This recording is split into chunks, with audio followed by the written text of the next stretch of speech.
इतनी बड़ी परीक्षा हुई, उसमें एक जगह गड़बड़ी हुई, ये भी प्रूफ हो गया, उस पर कार्रवाई भी कर रहे हैं। तो इसके लिए पूरे इतने सेंटर को रद्द करने की क्या आवश्यकता है, आप हमको बता दीजिए।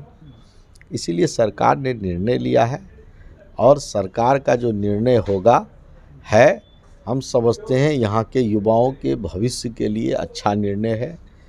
और नेता प्रतिपक्ष को युवाओं को इधर भ्रमाने की राजनीति नहीं करना। कल भी हमारे बिहार के उप मुख्यमंत्री ने कहा है कि हम लोग नीतीश कुमार जी के नेतृत्व में चुनाव लड़ेंगे। और जब हताशा होता है तो स्वाभाविक है इसी प्रकार की बात। ये तो नहीं है ना कहेंगे कि हाँ नीतीश कुमार जी जा रहे हैं, अब फिर लौट करके आएंगे बिहार में, फिर अगला सरकार उनका बनेगा। उनको तो यही कहना होगा कि अब नहीं आएगा, अब तो अंतिम हो गया। लेकिन उनको अब कभी मौका इस राज्य में नहीं मिलने वाला है, ये आप जान लीजिए। बिहार की जनता उनके शासन, उनके पिताजी के जो कुकृत्य है उसको भूल नहीं पाती है। नमस्कार, स्वागत आपका लाइव बिहार में। मैं हूं आपके साथ है संजीव सिंह। के मुख्यमंत्री नीतीश कुमार आज से प्रगति यात्रा पर निकल चुके हैं, जिसको लेकर के विपक्ष कह रहे हैं कि नीतीश कुमार की यह अलविदा यात्रा होगी।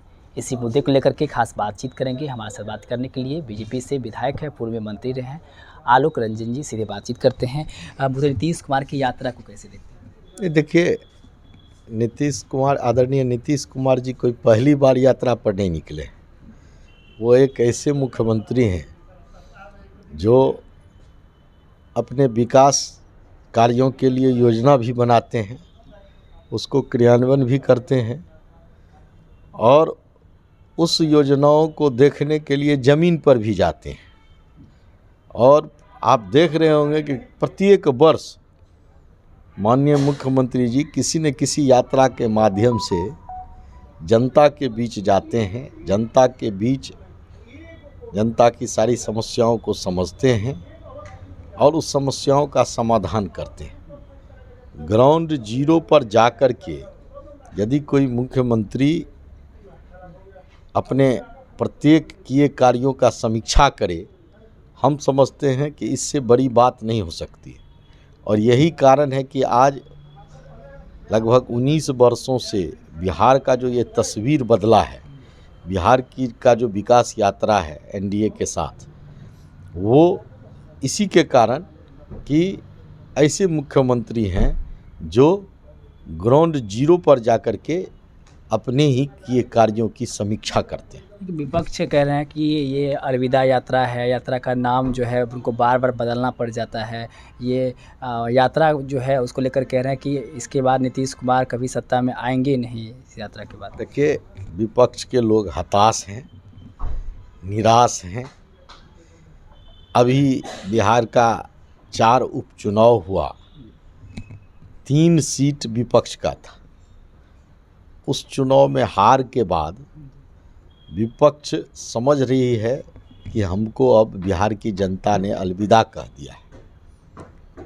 और इसीलिए, और चूँकि उसको पता है, वो 2005 से पहले 15 वर्ष बिहार के सत्ता में रहे हैं और उस सत्ता को बिहार के इतिहास में सबसे काला अध्याय के रूप में लोग देखते हैं कि कैसे बिहार में जंगल राज चल रहा था, सत्ता के संरक्षित अपराधी से बिहार चल रहा था। विकास की तो बात ही नहीं आप कर सकते हैं जिसकी वो समीक्षा करते। तो इस स्थिति को वो जानते हैं। उनको पता है कि बिहार की जनता उस काला अध्याय को जो 15 साल उनका चला है, फिर उनको दोबारा आने के लिए नहीं सोच सकती है। तो इसके कारण उनको हताशा है। और जब हताशा होता है तो स्वाभाविक है इसी प्रकार की बात। ये तो नहीं है ना कहेंगे कि हाँ नीतीश कुमार जी जा रहे हैं, अब फिर लौट करके आएंगे बिहार में, फिर अगला सरकार उनका बनेगा। उनको तो यही कहना होगा कि अब नहीं आएगा, अब तो अंतिम हो गया। तो इसी तरह वो अंतिम का इंतज़ार करते रहते हैं कि कोई अंतिम होगा और हमको मौका मिलेगा। लेकिन उनको अब कभी मौका इस राज्य में नहीं मिलने वाला है, ये आप जान लीजिए। बिहार की जनता उनके शासन, उनके पिताजी के जो कुकृत्य है उसको भूल नहीं पाती है। और इनको भी जब मौका मिला 1-2 बार, तो उसमें भी ये वही काम किए जो इनके पिताजी किया करते थे।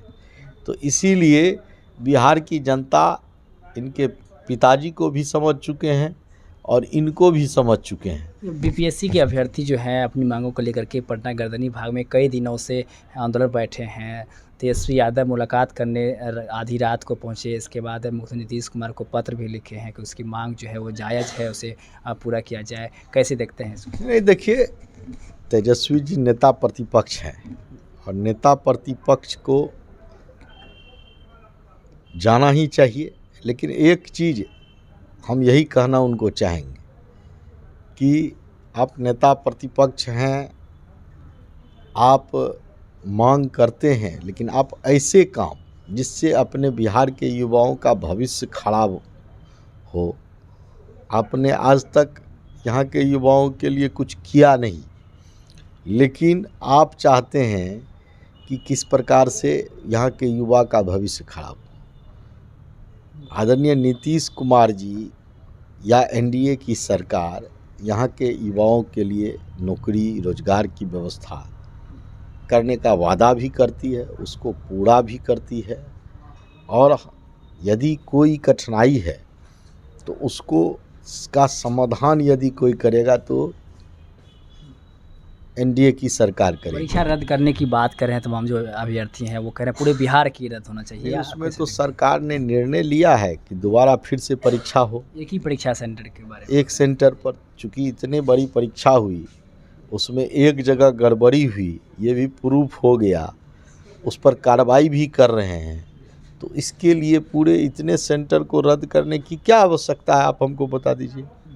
इसीलिए सरकार ने निर्णय लिया है और सरकार का जो निर्णय होगा है, हम समझते हैं यहाँ के युवाओं के भविष्य के लिए अच्छा निर्णय है, और नेता प्रतिपक्ष को युवाओं को इधर भ्रमाने की राजनीति नहीं करना चाहिए। एक आखिरी सवाल रहेगा, इन दिनों 2025 में जो विधानसभा के चुनाव होने वाले हैं, उसमें सीएम फेस को लेकर के बयानबाजी हो रही है, किसके नेतृत्व में चुनाव लड़ा जाएगा, मुख्यमंत्री नीतीश कुमार के नेतृत्व में लड़ा जाएगा या किसके नेतृत्व में, आपको क्या लगता है? यह तो स्पष्ट है कि बिहार में एनडीए एकजुट है और एनडीए के नेतृत्व कर रहे हैं आदरणीय नीतीश कुमार जी।